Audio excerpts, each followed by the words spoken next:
11월 첫 주이며 우리 추수감사주일 오후 예배 말씀입니다. 오늘 말씀은 골로새서 3장 16절과 17절에 있습니다. 오늘 말씀은 골로새서 3장 16절과 17절입니다. 우리 같이 함께 보겠습니다. 그리스도의 말씀이 너희 속에 풍성히 거하여 모든 지혜로 피차 가르치며 권면하고 시와 찬송과 신령한 노래를 부르며 감사하는 마음으로 하나님을 찬양하고 또 무엇을 하든지 말에나 일에나 다 주 예수의 이름으로 하고 그를 힘입어 하나님 아버지께 감사하라. 아멘. 자, 오늘 저희들이 봉독한 말씀을 통하여 거듭난 성도의 삶이라는 제목을 가지고 같이 말씀을 나눠보고자 합니다. 우리 성도는 생활 전반에 거쳐서 그리스도와 깊이 연관될 수밖에 없습니다. 왜냐하면 그리스도를 만남으로 성도는 생활에 있어서 일부분이 변하는 것이 아니라 전체가 바뀌어지기 때문입니다. 오늘 본문 말씀은 옛 생활을 십자가에 못 박아버리고 새롭게 거듭난 성도의 삶이 어떠해야 하는지를 우리에게 말씀하고 있습니다. 바울 사도는 거듭난 그리스도인들이 삶이 예수 안에 거하고 말씀 안에 거하고 지혜를 가르치고 권면하고 찬양하는 삶이라고 설명하여 주고 있습니다. 감사하고 행동하는 데 있어서 그 목표는 하나님께 영광이 되어져야 한다고 사도 바울은 권고하고 있습니다. 오늘 본문을 통해서 볼 때 말씀과 찬송, 감사는 성도들의 신앙생활의 필수 조건임을 알 수가 있습니다. 거듭난 성도의 삶이 말씀복에 등한시하고 찬송 부르기가 점점 멀어지며 찬송의 소리가 사라진다는 것은 감사보다 원망 불평이 먼저 나온다면 이것은 적신호라는 것입니다. 우리 믿음의 신앙에 문제가 생겼다는 것입니다. 특별히 거듭난 그리스도인들은 그리스도의 중심의 삶을 살아가야 합니다. 어떤 말을 하든지 어떤 일을 하든지 다 주 예수의 이름으로 하라고 말하고 있습니다. 다시 말하면 예수님의 대리자로서 그 사명을 감당해야 한다는 것입니다. 그러니 우리는 예수님의 대리자로서 행동하는 삶, 말하는 삶, 보여주는 삶, 이 모두가 우리 성도들이 해야 할 그리스도의 중심의 모습이라는 것입니다. 추수감사절을 맞이하면서 우리 그리스도인의 삶에서 감사가 빠진다면은 참으로 우리 성도들의 모습이 아닐 것입니다. 어떤 상황이 와도 우리는 감사할 수 있는 것이 구원받은 거듭난 그리스도인의 모습입니다. 그래서 사도 바울은 범사에 감사하라. 이는 그리스도 예수 안에서 너희를 향하신 하나님의 뜻이라고 말씀했습니다.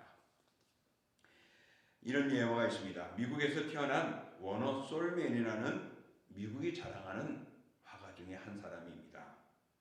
그가 그린 그림이 아주 유명한 그림이 있습니다. 그의 그림은 헤드 오브 크리스트, 그래서 그리스도의 머리 또는 예수님의 초상이라는 그런 그림입니다. 예수님의 얼굴이 보통 사람들에게는 얼굴을 그릴 때 자비롭고 인자한 온화한 모습을 그리죠. 근데 이 솔맨은요, 기도력이 있고 강인한 인간성이 포함되어 있는 그런 얼굴을 표현했습니다. 이 그림이 유명해져서 수백만 장이나 인쇄되어졌고 오늘도 많은 가정에 그 그림이 걸려 있습니다. 또 예수님의 머리만 담긴 그 그림책은 500만 부나 당시에 팔릴 만큼 많은 베스트셀러가 되었습니다. 1940년도에 정말 이 그림이 500만 부나 팔렸다는 것은 엄청난 것이죠. 이렇게 세계에서 가장 많이 알려진 예수 그리스도의 초상화 모습을 보여주고 있는 그의 그림, 정말 이 솔맨의 가장 인기 있는 화가가 되게 하는 놀라운 그림이었습니다. 그러나 이 그림을 그리는 데 있어서 동기가 있었습니다. 그는 1917년 결혼을 합니다. 얼마 안 돼 젊은 나이에 중병을 걸리고 말죠. 그래서 의사는 이렇게 말했습니다. 당신은 임파선 결핵입니다. 의사가 진단하고 그에게 이제 3개월을 살 것이라고 통지를 했습니다. 오늘 이 말에 이 솔맨은 절망할 수밖에 없었습니다. 유명한 가수였던 그의 아내는 그때 임신 중이었다고 말합니다. 그러니 임신 중인 아내를 두고 3개월 후에 자기가 세상을 떠나야 한다는 이 슬픔, 이 고통 말할 수 없죠. 그뿐만 아닙니다. 3개월 앞으로 임신 중인 아내가 아이를 출산하게 되면 자녀를 갖게 되었을 텐데 이 자녀를 아버지 없는 자녀로 아내에게 남겨두고 세상을 떠나야 한다는 것 더욱더 그는 아픔이고 자식에게도 못할 일이었습니다. 이런 아픔 속에 고민 속에 절망 속에 있을 때에 그의 아내가 그를 위로하는 말을 했습니다. 그의 아내는 이렇게 말했습니다.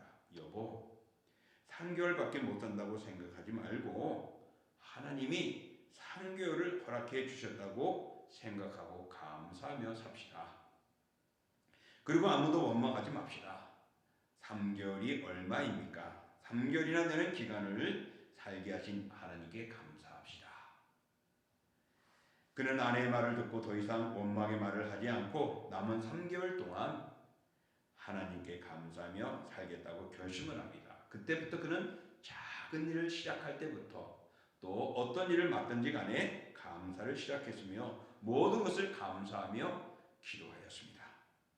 그리고 자신의 생애의 마지막 작품이라 생각하면서 헤드 오브 크리스트, 예수님의 초상화를 그리게 되어졌습니다. 그는 감사하며 그렸는데 놀라운 기적이 일어났던 것입니다. 3개월 시한부의 인생이 3개월만 산 것이 아니었습니다. 3개월이 지났는데도 오히려 몸이 더 건강하고 활동이 활발했습니다. 그래서 병원에 가서 다시 진단해 보았습니다. 그랬더니 의사가 놀랐습니다. 임파선 결핵이 깨끗하게 사라졌다는 것입니다. 할렐루야. 주치의사는 존 헨리는 이렇게 놀라며 물었습니다. 3개월 동안 무슨 약을 먹었길래 당신이 이렇게 깨끗하게 나을 수 있습니까? 라고 의사가 반문하며 물었습니다. 솔맨은 말했습니다. 다른 약은 먹은 것이 없습니다. 그리고 아내가 주는 감사하는 약을 순간마다 먹었습니다. 라고 대답을 했습니다.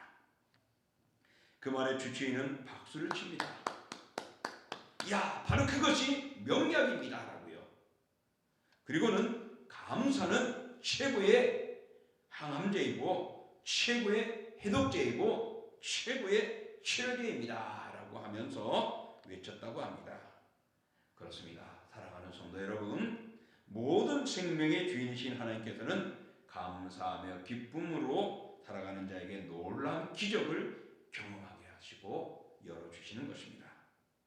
그러므로 우리는 항상 모든 일에 하나님께 감사하며 사는 거듭난 성도가 되시기를 주의 이름으로 축복합니다. 우리가 생각해보면 감사할 수 있는 일들이 얼마나 많이 있습니까? 그런데 우리는 감사할 조건보다는 없는 것들, 힘든 것들, 인생의 무거운 짐과 문제만을 바라보며 한탄하고 원망하고 불평할 때가 많지요. 조그만 생각을 바꾸면 훨씬 더 감사할 일들이 많다는 것을 우리는 알게 될 것입니다. 그러므로 사랑하는 성도 여러분, 모든 것이 풍요하게 하는 감사가 아닙니다.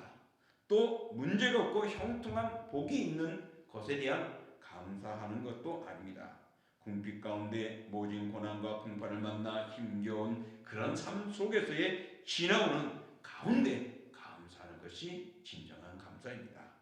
하나님께 드릴 수 있는 감사는 바로 우리가 귀한 감사라는 걸 생각할 때 우리는 이런 감사를 준비해야 되고 이런 감사를 준비한 자가 거듭난 성도의 삶이라는 것입니다. 사도 바울은 우리를 향하신 하나님의 뜻을 3가지로 요약했죠. 우리가 잘 알고 있는 말씀, 항상 기뻐하라, 쉬지 말고 기도하라, 범사에 감사하라는 것입니다. 특별히 범사라는 것은 무엇입니까? 모든 일, 좋은 일만 아니라 나쁜 일, 풍성할 때만 아니라 가난할 때도, 궁핍할 때도, 형통할 때뿐만 아니라 앞이 꽉 막혔을 때도, 답이 없다고 느껴지는 가운데도 감사하는 것입니다.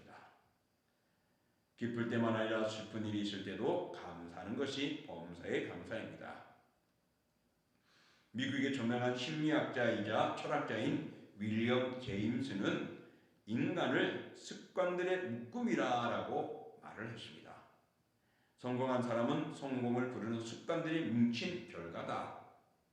또 실패한 사람은 실패를 부르는 습관들이 뭉친 결과다라는 것입니다.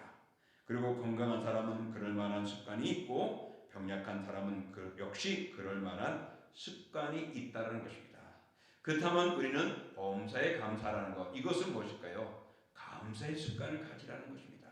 그러면서 저는 여러분에게 감사의 습관을 가지라고 권면하고 싶습니다. 여러분, 감사의 습관을 가지십시오. 감사는 또 다른 감사를 낳고, 감사는 행복을 여는, 그리고 행복의 축복을 받는 비결입니다.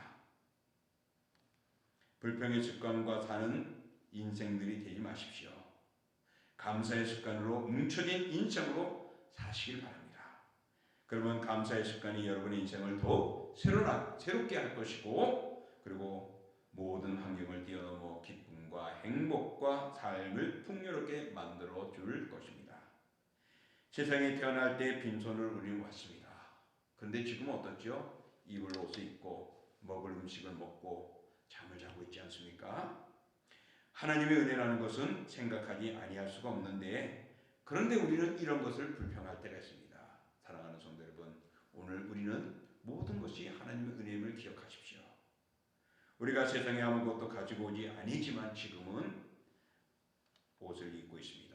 먹을 양식을 먹고 있습니다. 현재 누리고 있는 것들을 보면은 불평할 정도는 아닌 것을 알 수 있습니다. 좀 더 눈을 돌려보면은 더 고생하는 이들을 발견하게 되죠. 그렇다면은 우리는 그들에게 비하면은 누리고 있는 복만 가지고도 얼마든지 하나님께 감사할 수 있는 것입니다. 그러므로 우리는 감사의 습관을 가질 때 정말 모든 것이 하나님께 영광이 될 줄 믿습니다. 그러므로 현재의 상태에서 감사할 때 감사할 일들이 더 많이 나타날 줄 믿고 감사하는 거듭난 성도들이 되십시오. 이제 말씀을 정리합니다. 주님을 향한 감사가 감사 주례만 또는 어떤 수익과 소득이 있을 때만 아닙니다. 주님 오실 때까지 감사를 경시하지 말고 습관화된, 즉 늘 항상 범사가 이어지는 그런 범사에 감사하는 그리스도인들이 되시기를 축복합니다. 그리하여 고침을 받고 문제가 해결되고 이렇으며 싸워 이기고 고난을 극복하는 거듭난 주님의 사람들이 다 되시기를 주의 이름으로 축복합니다. 기도합니다. 사랑의 하나님 아버지, 온 세상을 돌아보면은 정말 불평할 때일 것이 많습니다. 지금과 같은 세상 말입니다. 뭔가 잘못하면 모두가 거기에 화살을 쏟고, 뭔가 잘하면은 그냥 돌아보고 나와 상관없으며 무관심할 때도 많습니다. 정말 오늘날 코로나로 힘든데 세상은 또 난리 소문으로 힘들고, 또 아버지 하나님 물가는 오르는데 우리가 그것을 갚을 힘들이 부족하고 어려운 상황에 빠져 있지 않습니까? 이렇게 어려울 때 우리가 감사하다고 말하기가 쉽지 않지요. 하지만은 오늘 사도 바울은 바로 그런 감사하며 찬송하는 삶을 이어가라고 말씀합니다. 그것이 오늘 거듭난 성도의 삶이라고요. 그러므로 감사하는 습관을 가지고 모든 역경 속에서 감사함으로 우리 하나님께 영광이 되어지고, 또한 우리는 오늘도 하나님과 동행하며 그 감사의 신앙을 보여주는 거듭난 성도들이 되기를 원합니다. 사랑의 하나님 앞에 날마다 감사하고 늘 감사하고 항상 감사하고 계속 감사하고 범사에 감사하는 우리 성도들의 삶을 통하여서 오늘도 하나님이 기뻐 받으시고 우리의 삶은 그 안에서 누리는 놀라운 기적과 역사와 체험들이 죄들 속에 넘쳐나기를 소망합니다. 이제는 우리 주 예수 그리스도의 은혜와 그 아들 이 땅에 내어주신 하나님의 그 크신 사랑하심과 성령의 역사와 인도와 교제와 교통하심이 정말 거듭난 성도 예수 그리스도를 나의 구주로 믿고 나아가는 그들에게는 감사하는 삶을 통하여서 정말 하나님을 영화롭게 하고 주님을 찬양하는 그런 믿음의 거룩함들이 그 믿음과 신앙과 영혼과 가정 위에 풍성하고, 그리고 그들의 일터와 영역 위에 가득하며 함께하는 우리 동신교회와 동무노회와 서울성경신학대학원대학교와 총회 위에 주 오시는 그날까지 영원히 함께 하시기를 쉬고 나옵나이다. 아멘.